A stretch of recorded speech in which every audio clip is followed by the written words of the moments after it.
What's up, guys? Welcome back to Newswave. We have some fun stuff to get into today. We got to talk about the Square continuously teasing Bravely Default just in some way on the Switch. They've done it before and they did it again, and now fans are really starting to speculate, especially with Octopath's success, that we could see something in the Bravely Default series coming over to the Switch. We're going to go over all of that, and we also had a look at a leak that appears to be Nvidia's new card or one of their cards.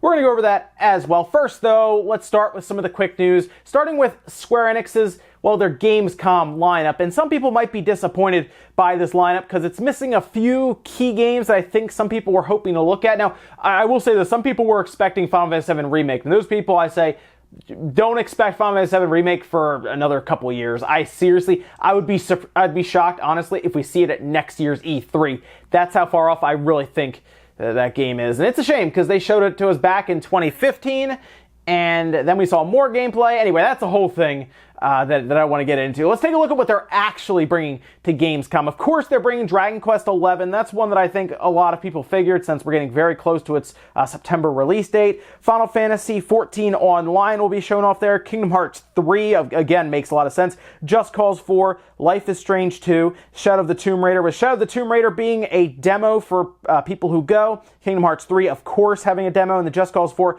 appears to be kind of a look that they're going to give people when they show up, with some of the bigger ones being those. Then, of course, Dragon Quest XI will have a pretty big focus there because, of course, that's coming out soonish in the West and everywhere else other than Japan. So they want everyone to really take a look at it. So if you're going to Gamescom, you can kind of look forward to these.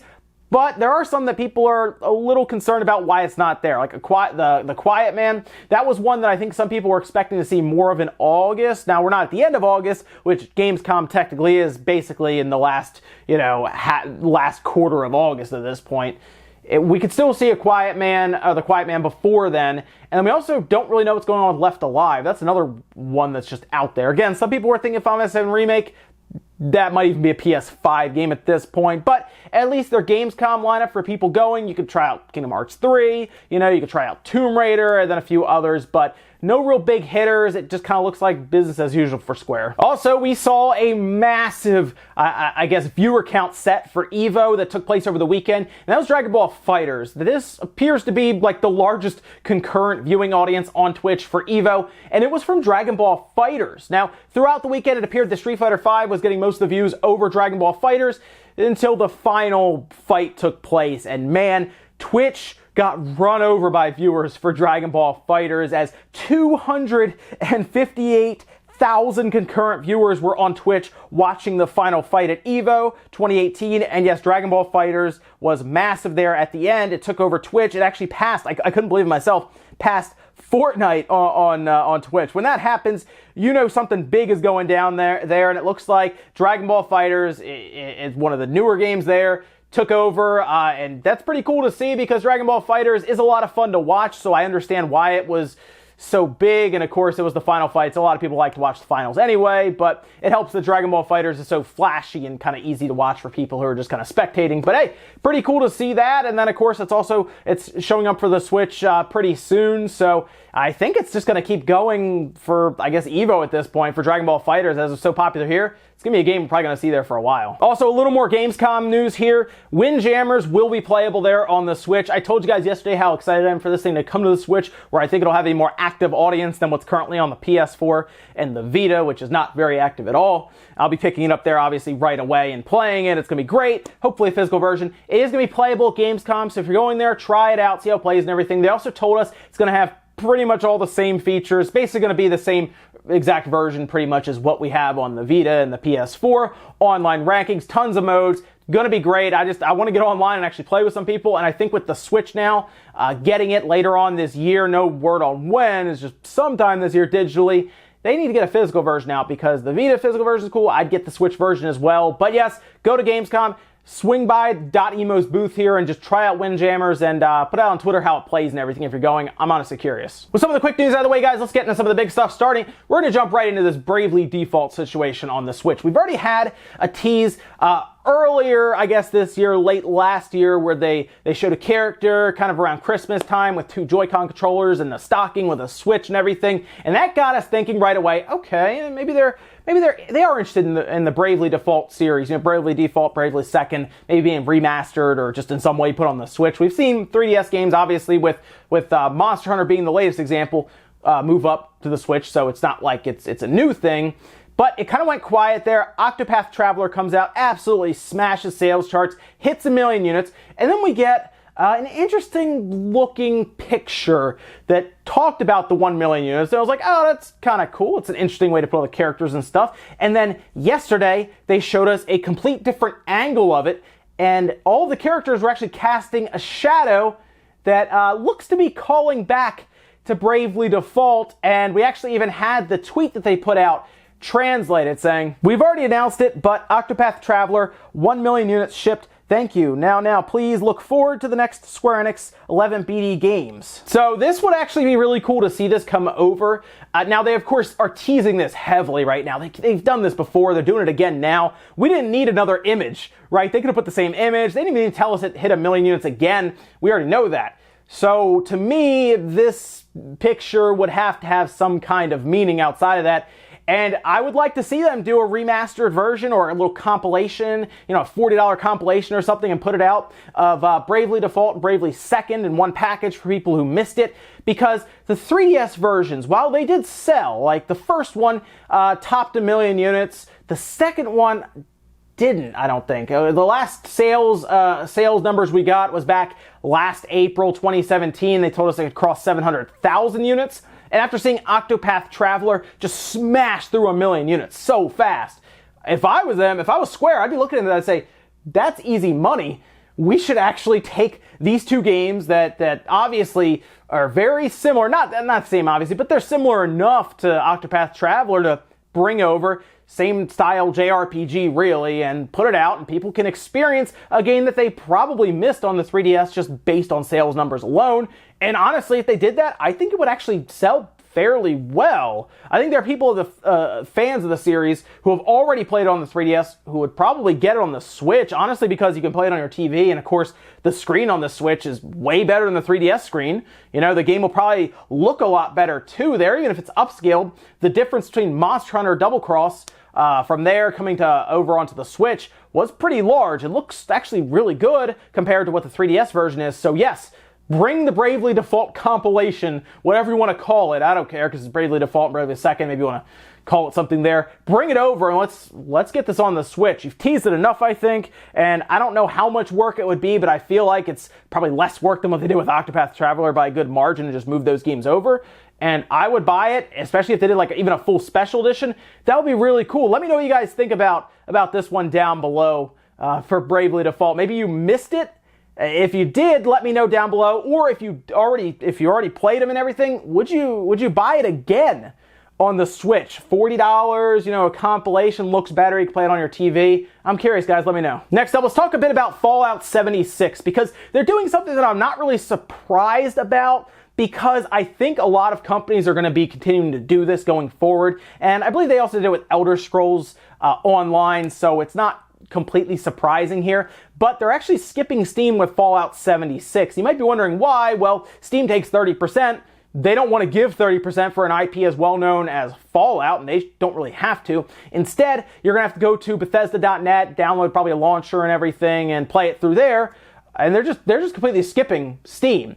And again, it's not surprising considering at this point, Steam, while it's a good place for gamers or on PC to kind of go to, have their whole library there, it's pretty easy to go through there, chat with your friends and everything on it, it's really not needed by companies who have IPs that are well known. It's really not. I mean, people know about Fallout 76 really well at this point, and now they're just going to know, okay, if I get it on PC, I'm going to have to go and download on their website. I mean, think about the difference there. Okay, you put it on your website and you keep 100%, or you put it on Steam's shop, maybe get a few more sales and have to give 30% to Steam or Valve. It doesn't really make a lot of sense there, so I get why they're doing this. And honestly, after the sales probably slow down to a trickle, then I could see them putting it on Steam just to maybe get a second release out of it. Because yeah, that's good. That's big for them, right? You move it to Steam after you get your initial sales out of the way, like kind of what they did with, I guess, Elder Scrolls Online. And then you get a nice little second win there. And yeah, you give 30% away, but you're technically getting another release out of it. And I think this is going to be something we see a lot of,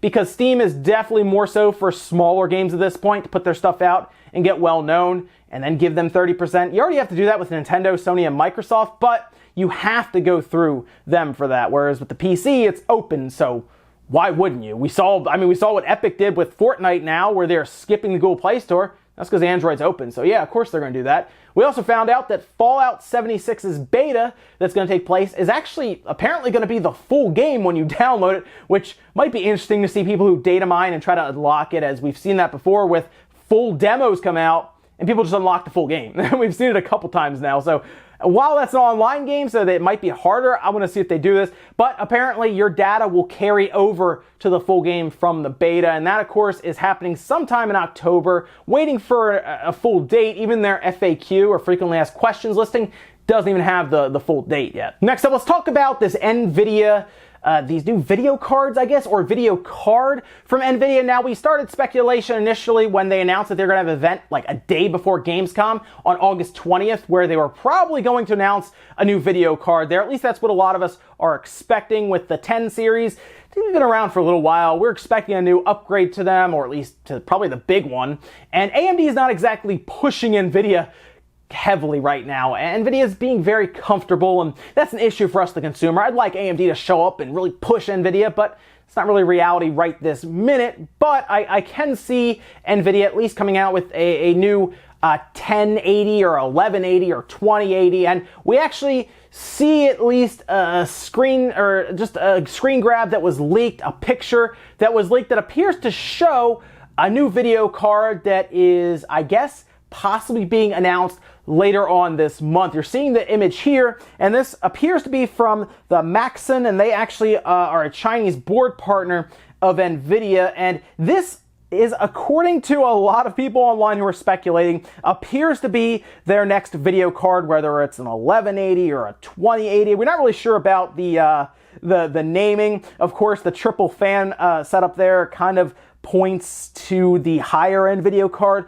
along with a single 8-pin power connector, no DVI connector on the bracket apparently, and this is something to probably get excited about if you are into the high end market. But I don't think it's going to be a cheap card, right? If they show this to us and it is an 1180 or a 2080, $600-700 probably, but that could mean that the 1080 does fall a bit more in pricing, because apparently there's a good bit of stock out there now that the mining situation has kind of settled down.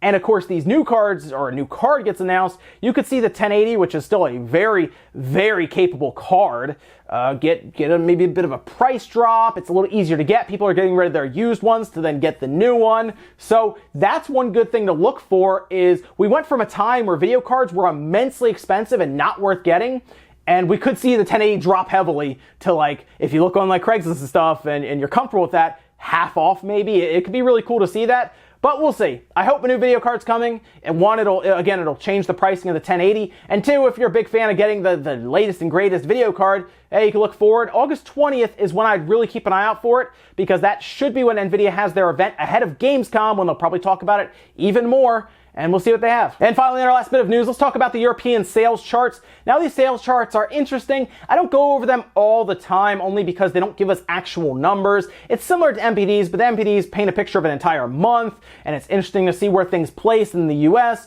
In Japan, though, of course, Media Create and everything there, it's a lot more interesting to look at because we get straight up sales numbers. But the European sales charts were a little interesting this week, because we saw an interesting game at number 1, and then we saw one game completely disappear off the top 40. That again makes me look at Square and say, really, you couldn't stock the game more? That's Octopath Traveler. Here are the charts here, and we're going to take a look at two different charts. One is pretty much all platforms together, and you're going to see Crash Bandicoot is the number 1. By the way, it's like the 6th week in a row that Crash Bandicoot, that's all the platforms together, Switch, Xbox, PS4, This is like the 6th time in a row all platforms together have been Crash Bandicoot, Lego The Incredibles, Mario Kart 8 Deluxe, which we're going to come back to because that is going to change when we go to individual formats. The Crew 2, Grand Theft Auto 5, Call of Duty WW2, God of War, Super Mario Odyssey, Jurassic World Evolution, and Mario Tennis Aces. And then here are the individual charts. Mario Kart 8 Deluxe is actually #1 on the individual charts, which is a little surprising to me. That just shows how well this game continues to sell everywhere, and it makes sense why it's just on top of Nintendo's own charts, just behind Odyssey, and it probably will continue to be in that position just because it seems like everyone who buys a Switch buys Mario Kart 8 Deluxe. It's a game that everyone can play, of course. Crash Bandicoot Insane Trilogy on the Xbox One, God of War, Super Mario Odyssey, Crash Bandicoot Insane Trilogy on the Switch. That's why you see that, by the way, at the top for combined platforms, because just between 2 platforms, you have 2 of those titles in the top 5. Lego The Incredibles, Mario Tennis Aces, Legend of Zelda Breath of the Wild, The Crew 2, and then No Man's Sky. Yeah, that's right, No Man's Sky is actually up there in the top 10. Yeah, the one thing that's frustrating here, though, Octopath Traveler is not in the top 40. And that tells me that there is something going on with stock. It's weird that you wouldn't have Octopath Traveler even in the top 40. I mean, you could see it fall out of the top 10, sure, but falling out of even the top 20 is weird to me with how much hype and how much momentum that game has right now. That is a bad stock situation if that's the case. I can't confirm it because I haven't heard anything completely, but if you are in, I guess, in the United Kingdom or whatnot, and you could give us some insight possibly down in the comments, I'm curious if this game has either just everyone's lost interest over there in this game, or if it really is kind of hard to find.